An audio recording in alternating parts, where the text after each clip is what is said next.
Bienvenue à toi dans le goût du savoir, n'hésite pas à liker la vidéo et à t'abonner.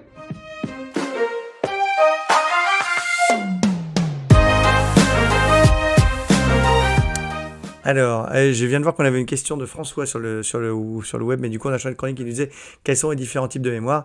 On en parlera la semaine prochaine, j'imagine, Cécile, ou la semaine d'après. Alors, donc, en maths, on va parler donc de proportionnalité, je vous l'ai dit. Cette semaine, Nicolas et Cyril sont en vacances, mais alors ils nous ont préparé une petite vidéo de folie avec la participation en guest star d'Isa et José, vous allez voir. On est parti, on va tout apprendre sur la proportionnalité, regardez ça.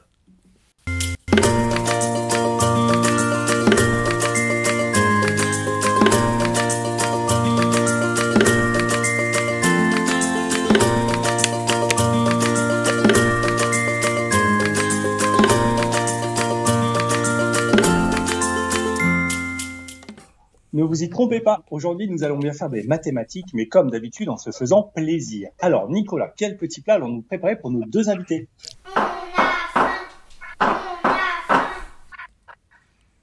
On va cuisiner des crêpes, et ça tombe bien parce que j'ai une recette hyper simple mais tellement bonne. Voici la liste des ingrédients à réunir pour cette recette à destination de 2 personnes. Il nous faut 125 g de farine, 2 œufs, 250 ml de lait, 25 g de beurre fondu et une cuillère à soupe de sucre. Mais attends, pourquoi seulement 2 personnes? On n'en mange pas, nous? Oui, t'as raison. Mais c'est pas un problème. Quand on connaît la recette pour 2 personnes, ce n'est pas bien difficile de trouver la quantité de chaque ingrédient pour 4 personnes. Si on veut avoir une recette permettant de faire des crêpes qui ont exactement le même goût, qu'elles soient pour 2 ou pour 4, il suffit que ce soit proportionnel. En effet, on va parler de proportionnalité. On dit que deux grandeurs sont proportionnelles lorsque l'une s'obtient à partir de l'autre en effectuant toujours la même multiplication. Dans le cas de notre recette, la quantité de chacun des ingrédients sera proportionnelle au nombre d'invités, enfin de gourmands. Voici les quantités d'une recette pour 2. Comme on passe de 2 à 4 invités, cela signifie qu'il y a 2 fois plus de personnes. Le coefficient de proportionnalité est 2. On doit donc doubler la quantité de chaque ingrédient, c'est-à-dire tout multiplier par 2. Pour 4 personnes, il faut donc 250 g de farine, 4 œufs, 500 ml de lait, 50 g de beurre et 2 cuillères à soupe de sucre.